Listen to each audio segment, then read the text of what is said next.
കത്രികയുടെ കാര്യം പറഞ്ഞതുകൊണ്ട് ഇത് വളരെ ബോധപൂർവം സൃഷ്ടിക്കുന്ന ഒരു, അതായത് എന്നെ ഇപ്പോ ആ നിലയിൽ പറയുന്നതാണ്. അത് ഞങ്ങളുടെ കുഴപ്പം കൊണ്ടല്ല, എന്നെ മനഃപൂർവ്വം കരിവാരിത്തേക്കാൻ കുറച്ച് ആൾക്കാർ ഇറങ്ങിയിരിക്കുകയാണ്.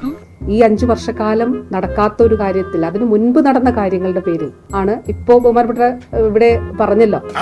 നിങ്ങൾ അങ്ങനെ ഒരു വർത്തമാനം അല്ലല്ല, നിങ്ങൾ എന്തോ മനസ്സിൽ വെച്ച് പറയാണല്ലേ. അത് 2017 ഒരെണ്ണം എന്ന് പറയുന്നു. അതിന് 2021 മെയ് മാസം ആദ്യം എന്ന് പറയും 12-ാം തീയതിയാണ് ആ സർജറി നടന്നത്. എന്റെ കാലത്തിന് അല്ലാതെ നടന്നൊരു കാര്യം, ഈ 5 വർഷം നടന്ന സംഭവങ്ങളുടെ പേരിൽ അല്ല എന്ന് നമ്മൾ ഓർക്കേണ്ടതായിട്ടുണ്ട്. ഇന്നലെ ഞങ്ങളില്ല സാർ, വെറുതെ കഴിഞ്ഞ ആഴ്ച നടന്ന കാര്യങ്ങൾ പറഞ്ഞ് എന്നെ നാറ്റിക്കരുത്. ഒന്നിനും വിശ്വസിക്കാൻ കൊള്ളില്ല. ഞാൻ ഇതിന് മറുപടി പറഞ്ഞിട്ട് ആ കണക്കിട്ട് വരാം. അങ്ങനെ ഉത്തരവാദിത്തത്തിൽ നിന്ന് ഒഴിഞ്ഞു മാറാൻ ഞാൻ നിന്നെ സമ്മതിക്കില്ല. സർക്കാർ തരുന്ന ശമ്പളം മേടിച്ച് ഉരുട്ടി വിഴുങ്ങുന്നുണ്ടല്ലോ നീ. ഏതായാലും 3 മാസം എടുത്ത് പഠിച്ചു വന്നതിൽ ഗുണമുണ്ട്.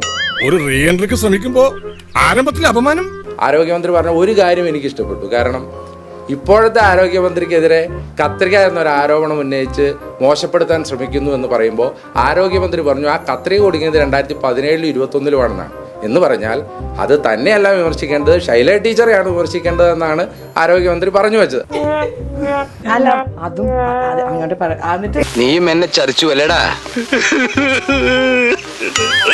കോട്ടയം മെഡിക്കൽ കോളേജിലെ കെട്ടിടം തകർന്നു വീണ കാര്യം പറഞ്ഞു. 2015-ൽ പൊളിച്ചു നീക്കാൻ പറഞ്ഞ കെട്ടിടമാണ് 2022-ൽ പ്രവർത്തിച്ചുകൊണ്ടിരുന്നത്. എന്ന് പറഞ്ഞാൽ 7 കൊല്ലം മുമ്പ് പൊളിച്ച് നീക്കപ്പെടണമെന്ന് പറഞ്ഞ കെട്ടിടം 2022-ൽ 2023-ൽ പ്രവർത്തിച്ചുകൊണ്ടിരുന്ന ആരുടെ ഉത്തരവാദിത്തമാണ്? ഞങ്ങളുടെ ഉത്തരവാദിത്തമാണ്. സാറിന്റെ സിൻസിയറിറ്റി ചോദ്യം ചെയ്ത് സങ്കടമുണ്ട് സാർ. ഞാൻ ആരോഗ്യ വകുപ്പിന്റെ കെടുകാര്യസ്ഥത എന്ന വാക്ക് തന്നെയാണ് ഉദ്ദേശിച്ചത്. അപ്പോൾ ഇതിന്റെ പ്രശ്നം കേരളത്തിലെ മെഡിക്കൽ കോളേജുകളിൽ എന്താണ് സംഭവിക്കുന്നത് എന്നുള്ളതിന്റെ നേർചിത്രമാണ്. ഇവിടെ ആളുകൾക്ക് പോയാൽ അവിടെ വേണ്ടത്ര ചികിത്സ ലഭിക്കുന്നില്ല, അത് യാഥാർത്ഥ്യമാണ്.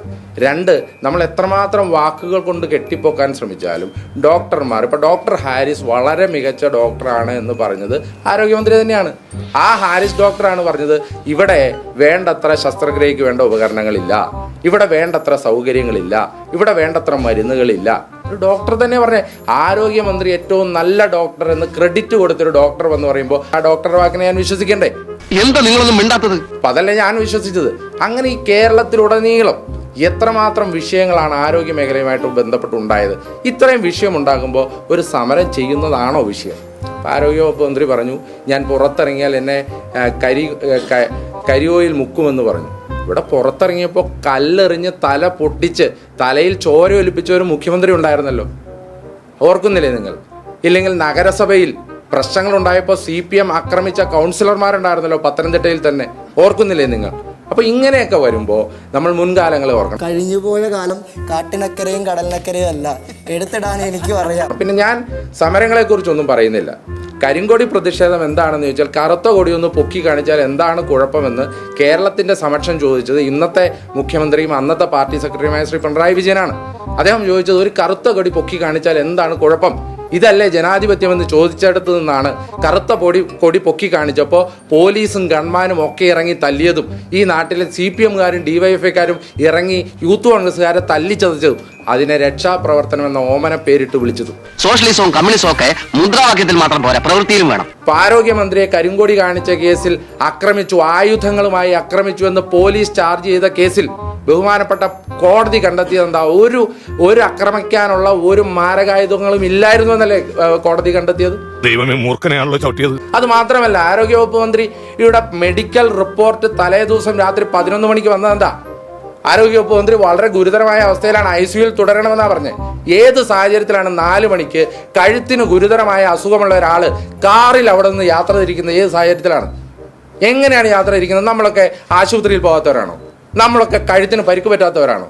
കഴുത്തിന് പരിക്ക് പറ്റിയ ഗുരുതര അസുഖമുള്ള ഒരാൾ കാറിൽ, അതും പണി നടക്കുന്ന റോഡിലൂടെ ഒരു ഇന്നോവ കാറിൽ എങ്ങനെയാണ് വന്നത്? അപ്പോൾ ഒരു ആരോഗ്യവകുപ്പ് മന്ത്രിയെ പോലും ഇത്ര ലാഘവത്തോടു കൂടി പെരുമാറുന്ന, ചികിത്സിക്കുന്ന കേരളത്തിലെ ആരോഗ്യ മേഖലയുടെ പിടിപ്പുകേടിന് ഇതിലും വലിയ ഉദാഹരണം വേണം. ശത്രുവിന് പോലും ഇങ്ങനെ ഒരു ഗതി വരുത്തല്ലേ ആണ്ടവാ. ബഹുമാനപ്പെട്ട MLA, ഇവിടുത്തെ MLA ആരോഗ്യവകുപ്പ് മന്ത്രിയും ശബരിമല സ്വർണ്ണക്കൊള്ളയെ കുറിച്ച് ഒന്നും പറഞ്ഞില്ലല്ലോ. എന്തുകൊണ്ടാണ് ശബരിമല അയ്യന്റെ സ്വർണം കട്ടക്കേസിൽ ജയിലിൽ പോയവർക്കെതിരെ ഒരു വാക്ക് കൊണ്ടുപോലും മിണ്ടാൻ പറ്റാത്തത്? എന്താ? ഈ ലോകത്തെ ലക്ഷക്കണക്കിന് അയ്യപ്പ വിശ്വാസികൾ വിശ്വസിക്കുന്ന ശബരിമലയിലെ സ്വർണം കട്ടക്കേസിലെ പ്രതികളെ എന്തുകൊണ്ട് പാർട്ടി പുറത്താക്കിയില്ല? ആ അന്വേഷണം ശരിയായ ദിശയിലാണ് എന്ന് പാർട്ടി ആണയിട്ട് പറയുമ്പോൾ ആ അന്വേഷണത്തിൽ കണ്ടെത്തി ജയിലിൽ പോയവർ കുറ്റക്കാരല്ല എന്ന് പാർട്ടി എങ്ങനെയാ മനസ്സിലാക്കുന്നത്? അപ്പൊ ഇതിനെതിരെ പ്രതികരിക്കാത്തത് എന്താ? പ്രഷറിന്റെ അല്ല, നിനക്കിപ്പോ പ്രാന്തന്റെ ഗുളിക ആവശ്യം. ഇപ്പോഴും പറയും ഊരാളുങ്കൽ ലേബർ കോപ്പറേറ്റീവ് സൊസൈറ്റിക്ക് ടെൻഡറിന്റെ അടിസ്ഥാനത്തിലാണ് ആ വർക്ക് കൊടുത്തിരിക്കുന്നത്. പറ, 300 കോടി രൂപയുടെ വർക്ക്, 299 കോടി രൂപയുടെ വർക്ക് ഊരാളുങ്കൽ ലേബർ കോപ്പറേറ്റീവ് സൊസൈറ്റിക്ക് ടെൻഡറിന്റെ അടിസ്ഥാനത്തിലാണോ കൊടുത്തത്? ഡിസാസ്റ്റർ റെസിസ്റ്റന്റ് വീടുകളുടെ പ്രത്യേകത എന്താണ്? അതിൽ ഉപയോഗിക്കുന്ന മെറ്റീരിയൽ ആണെന്ന്. 2, അതിന്റെ പൈലിങ്ങുമായി ബന്ധപ്പെട്ട ഫൗണ്ടേഷനാണ് 2.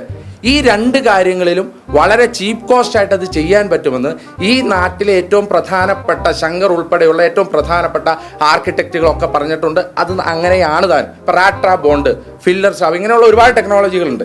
ഇത് വെച്ച് 13 ലക്ഷം രൂപയ്ക്ക് ആ കെട്ടിടം പൂർത്തീകരിക്കാൻ പറ്റുമെന്നുള്ളത് ഞാൻ പറഞ്ഞത് അത് ഇപ്പോഴും നിലനിൽക്കുകയാണ്. 2, 299 കോടി രൂപയുടെ വർക്ക്.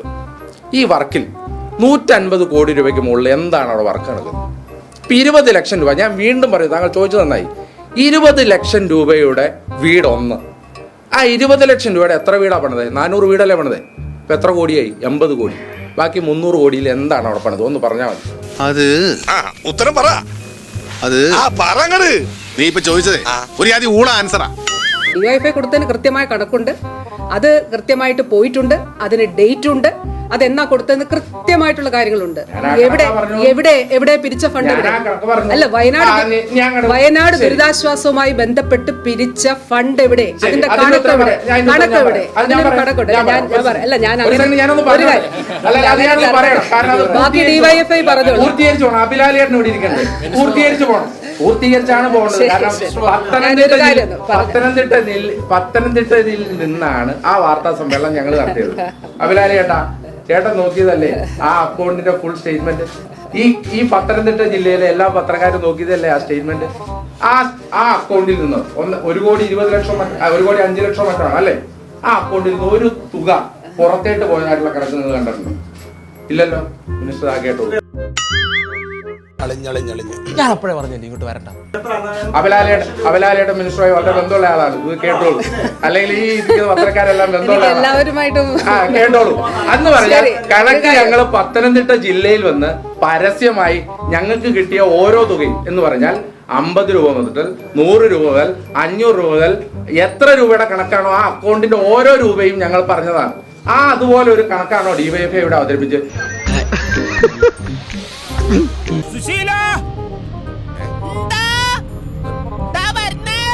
എല്ലാരും വിളിച്ചു.